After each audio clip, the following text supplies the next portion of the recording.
Hello, everyone. Thank you so much for being here, and thank you for the opportunity to pitch. To lead off, Lymphagen, we are a clinical stage therapeutic company. We've got a great team, clinician scientist, translational researcher, medicinal chemist turned MBA, and me, economist, 15 years of drug development experience.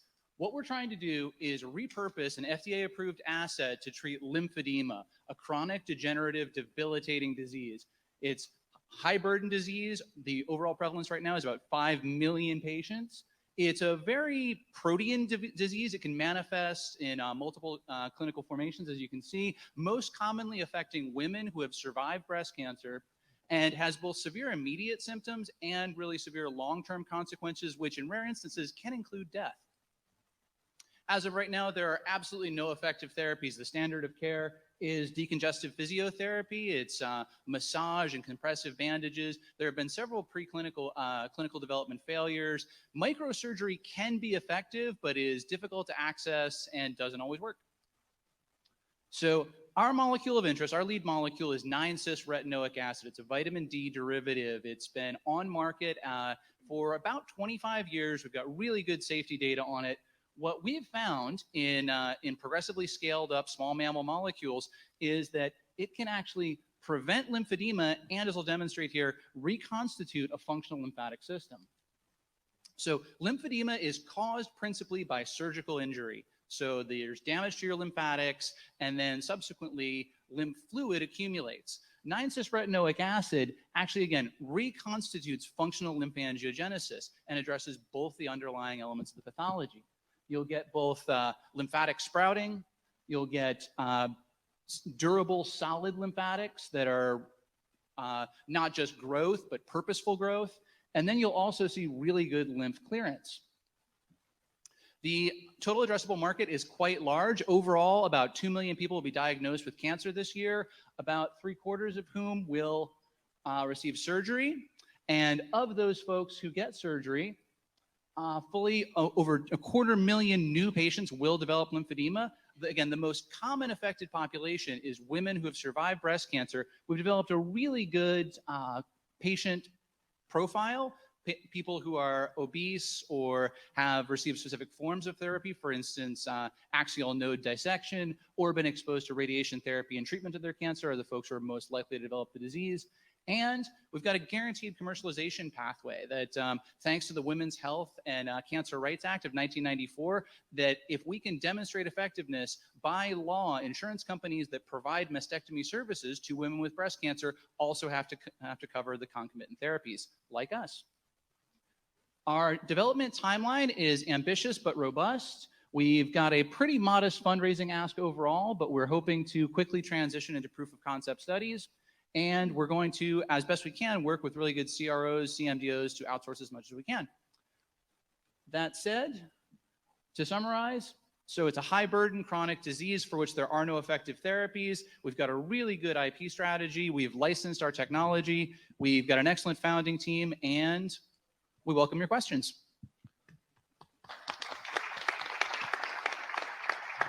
So is this a 505(b)(2) application? Yes.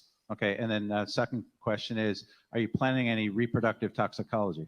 Absolutely. So one of the safety signals that you do have to worry about with vitamin D derivatives is that people who can become pregnant, it is a teratogen. So clinically, that's managed by just giving those folks 2 different forms of birth control. So you did a great job about talking about how the molecule, basically reverses the disease phenotype, which is probably all that really matters. But, do you have any sense for what the actual molecular mechanism is and what it's binding to essentially and having its therapeutic effect?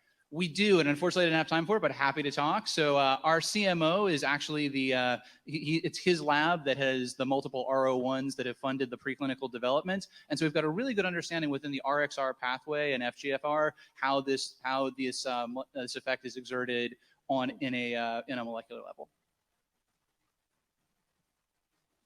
I missed it. Is this orally available or is it injected? Great question. So it's currently FDA approved for Kaposi sarcoma, and it's an emollient. It's a dermatologic agent that's administered to the skin. One of the things that we're hoping to do is reformulate it for more effective delivery to the areas of interest. So, for instance, we've got a patent under review for a surgical depot, where, again, women with breast cancer are the folks that are most likely to be affected. So what you'll do is during surgery, that this 9-cis-retinoic acid pellet would get deposited and diffuse over time. So that would be, I guess, a combination with the device. That would. Yes, so we are considering a couple different reformulation options. So we're thinking about there are auto injectors that we're considering. We're also thinking about different ways to try and extend our patents, or I should say our intellectual property protection. And sorry, what is the, if you had a device, what's the clearance of the, do you know the clearance rate? Is it So it has not been tested in humans, right. but so in mice, it's cleared effectively within, I think, 3 or 4 days. Okay. That is specifically to the surgical depot.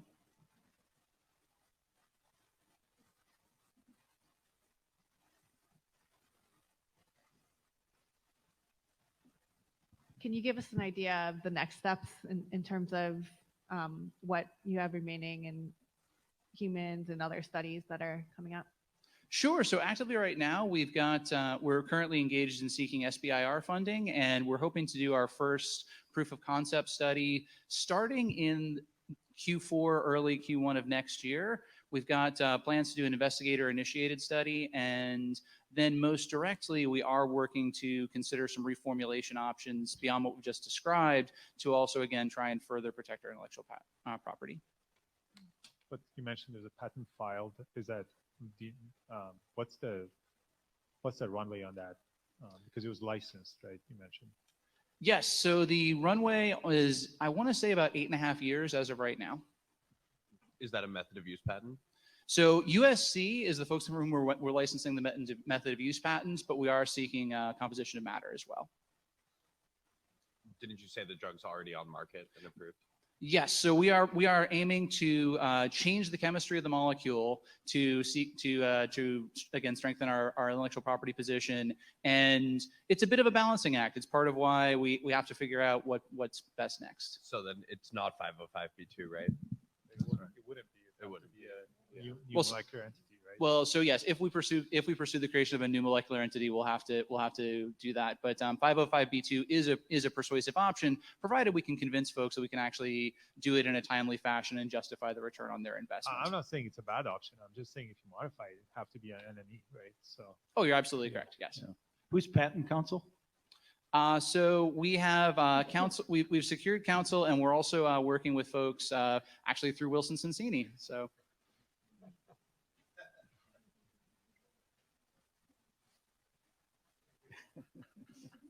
Well, they have 5 minutes. Matt, I set that one up for you, buddy. Great answer. Teeing us up. But on that note.